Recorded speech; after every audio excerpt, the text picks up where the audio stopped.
Today I am going to show you a summer barbecue recipe from ancient Greece.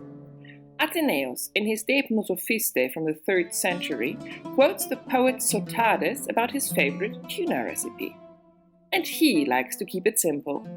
Wrap the tuna in fig leaves, sprinkle with marjoram and grill it. If you like, drizzle some olive oil on top after opening the packages.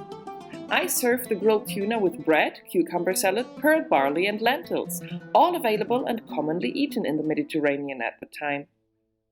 Some fun facts about the versatile fig leaves. Toasted or grilled, they take on a coconutish flavor. Shredded dried fig leaves can actually be used instead of shredded coconut. And the white sap from its stems can be used as a vegetarian rennet to make cheese, but that is a different story.